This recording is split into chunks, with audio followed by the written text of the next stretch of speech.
Hey everyone, so we are came here in the next video in the series about Codium AI. That is the tool to ease the developer productivity.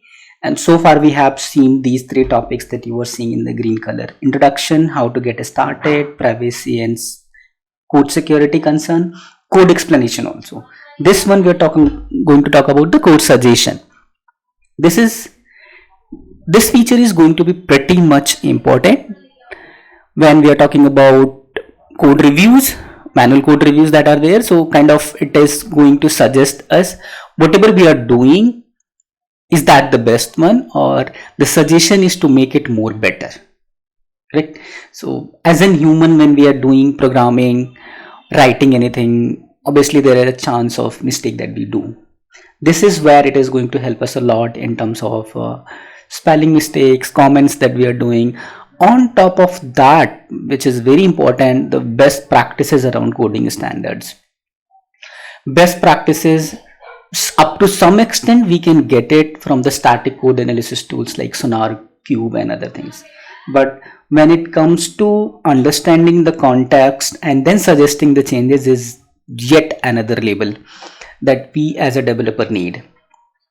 This also helps us a lot, like saves the code reviewers effort when we have done one level of review through this one. So let's go and see some suggestion what it is doing, and we'll see the value what it is doing actually. So this is the product, same project, product client service that is there. That is what we are going to use. So Codium AI, these are the places that I can see Codium AI. These are tools, icons available when we install this in IDE. So what we are going to do in here, this is the create product. So just take a look on this method that is it is doing there. Client response, that is throwing some error and all sort of them. So what I'm going to click on this one, like all test this method. When we click on the test this method, it gives us all the things, three main features that are there: test suite, code explanation and code suggestion. In this particular video we are interested in the code suggestion part. Code explanation we have already covered. Test suite is coming up as part of the next video. So let's focus on the code suggestion. The important thing is, like, it is not integrating it directly in your service, but it is suggesting you that these are the changes that you can take into account. So you go ahead, review it if you found it useful, because suggestions are not always going to be the best one. Okay, so that's what it's good here. See the first suggestion: the code logs a generic error message. Instead it should log the specific error message from client response. So let's see this side by side, the code that we have in here. So if I select on this one, total 5 suggestion it has given me. Okay, so why summary it is given, why it is needed. So logging a specific error message helps in better understanding and debugging issues during product creation.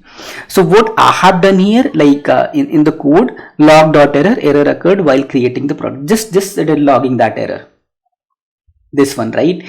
And then suggested code is error while coding creating product, body to mono, string block, client response. So the actual error that has happened, it is also going to be propagated, but I am not logging that one. So whenever in the logger, when we are going to see, we are just going to see this string, but actual exception what it occurred, I'm not able to see that. But this code suggestion is able that it is suggesting, so I'll be able to see that exception as well. So obviously I do not want to miss that exception, but that was the human mistake that I did unintentionally. I missed that one. So I'm happy with this suggestion. I want to take this up. So I'll select on this one that I want to take it. Okay, let's go to the next one. The code throws a generic runtime exception. Instead it should throw a more specific custom exception. So it is talking about the next line, that is runtime exception. It's always best practice to not throw a generic exception, but a custom exception should be there. So this is something, the code base code that it is there, line number 58 it is giving me. everything it is giving me, and the suggested code is mono my service exception. So the thing is like I have to create this my service exception. That's it. Just click on this one. I want to take this up as well.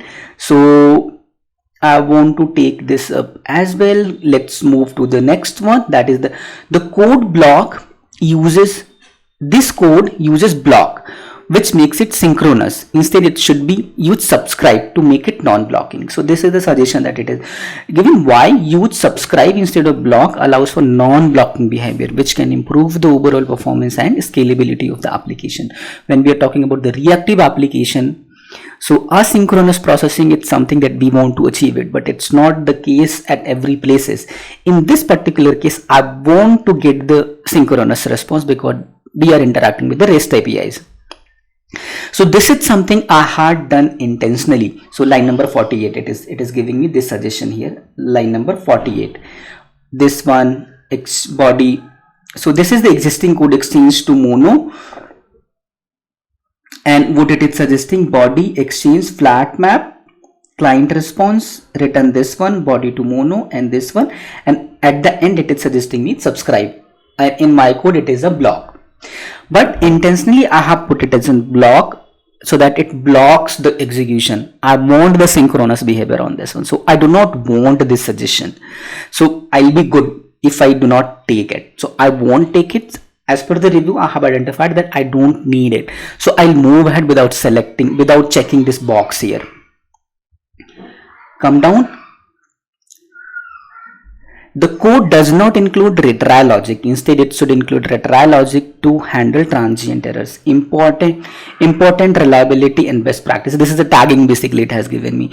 Why? Retry logic is important to handle transient errors that may occur during network communication or server issues. You get it.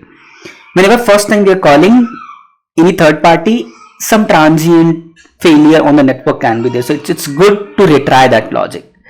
Okay, so that's what it is suggesting. So what is the code that it is suggesting? Line number 52, exchange to mono. It is giving me that what base code is there, else this one, and what it is suggesting in here, the exchange to mono, client response, else this one, and retrieve when. This logic it is suggesting me retrieve when, retrieve fixed delays, or this one. But this one also I have in other places I already have used retrieve. So I do not want to use this suggestion as well, so I'll skip this as well. So two suggestions I have skipped. So let's see the last suggestion that is there. The code does not handle 4xx client errors specifically. Instead, it should handle them and provide meaningful error response. So whatever we have handled here, 2xx, 200 response, and else all the server error, client error, I have wrapped in one logic. So but if we provide custom message to the clients when they are at fault, it will be better user experience. So see what the code I have here, client response this one, and what is the suggested. So if else status goes 2xx successful client. So here it is giving me that suggestion. This is pretty good. Got response this one, and this is client error while creating the product, right? This one, and error occurred while creating product, some other exception. Okay, so I want this suggestion as well. So out of 5 I have chosen 3. So now I have to apply these changes. So how can I apply these changes? This is going to be pretty straightforward. You see this one, more suggestions are there. You can click and get the more suggestion. It's about the prompt that you are giving it, but I want to stop here. I want to prepare the code change. Just click on this button and wait for it to show you the difference that it is going to make. It's still it is not going to apply it, but still now it is going to give me the difference that it will make. So I can go one by one, side by side. This one, client response, and this one difference it is going to give me, that is there. So what it is going to give me, client response 4xx client error, it is going to add it client error, and else it is going to give me this one. So one error, I think one suggestion it missed it. So while logging, it is not logging the exception in here. So this is these, as I said, AI tools also can be at fault, right? So let me see. It has taken one suggestion, that is So let's apply this code here, okay, and see the difference. So now exchange to mono, client response 4xx, it is giving me this one flat map and this runtime exception and this my service exception log.error. So this is the piece of code that it has added by looking at the context of the code. Earlier I was using this my runtime exception only, so that is why it has taken. And in this one, my service exception, it has suggested this one, like change the runtime exception to my service exception. It also identified that there is a certain class named my service exception already available. That is how it has used this one. That is also pretty good. It also has added that error log that it wants. It has added in this case, but it missed to add at this place in here, right? So you see these two places. So so because I have already seen one iteration, I can directly go ahead and make this change in this as well. But if I want the AI to suggest this one, I can try this again. So just go to the code suggestion and wait for it to load. Now it should be able to show that suggestion as well to us. This is the filter. No, I think it has. I want this, not this one, but I want this create product. So test this method. It actually suggested the constructor one that I selected by mistake, but I need specific method that create product. So block, it is again saying I do not want to use custom exception instead of runtime exception. Yeah, I want this one. So I'll select for this one.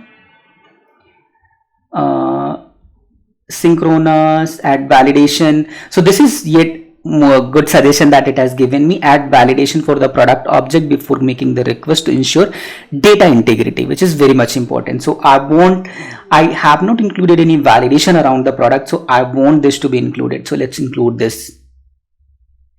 Okay, so remove redundant logging filter in the web client building to avoid duplicate logic. So it also now identified this part in here, like because I am already including the logging in the method itself, so I can exclude this one, but I do not want to take this. I want that logging as well, so I will keep that change. So now prepare the code change again.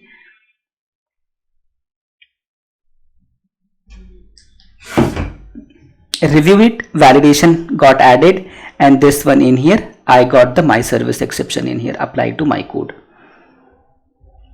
So whenever there is any change, it is going to ask that try it again. So let's go to create product. Now I have this validation added, illegal argument exception it added. Now it has added my service exception, and here it is adding that error body in here. So it is just adding some errors as well, right? So while logging dot error, this is the way that we do, right? So but here it is just appending that string.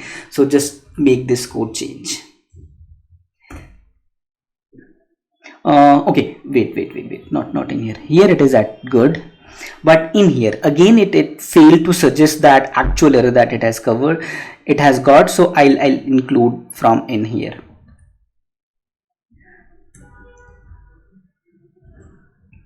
So that is what I always say and maintain this instance, that AI tools are there to assist you. How they are going to assist it when we have the context and we have that power, we have that knowledge to review what it is suggesting. Only then it is going to be super helpful. It is not going to replace you entirely, that you say that write the unit test cases, write the logic, and it will do and work properly. There will always be need of a human review that can validate that code that is there. So at least till now it is there. Up to some extent it can help us not doing the repetitive and monotonous, like writing all those things could have taken a lot of time. These reviews, it is going to help us. So consider assistant in real life, right? So if you have appointed assistant to you, first you have to teach him or her, right? Whatever he is doing, that has to go via review from yourself, whether you are validating, you are approving of that one or not. Many times you reject, many times you approve, the same is going to be in here as well. So you saw the actual example that it is suggesting the code suggestion is good, but it's not that every suggestion is good and we want to go and apply that one. So now what I want to go and I want to commit this one. Okay, so these are the changes that are there.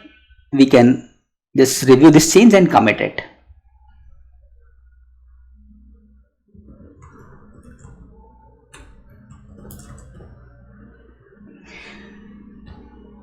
I'm going to select this one. So now you see the commit message that I have given it. It's not it's very generic one, right? So we want a very, like, while reviewing the code, I also have seen that I want more detailed commit message so that I can see what changes are in here in this MR, in this pull request. Codium AI has solution for that as well. It can generate the commit messages, it can prepare the changes, it can give the reviews, whatever we are making the changes in here. So that's what we are going to see in subsequent videos. PR assistant that you see this one. Subsequent video I am going to explain that as well. So I hope you found this code suggestion helpful. Try it yourself and see where it is failing to suggest the proper code and where it is doing good job. Okay, it's not going to do the good job all the times that we saw, right? So see, let me know in the comment section how it is helping you, and if you want any particular scenario to cover, let me know in the comment section.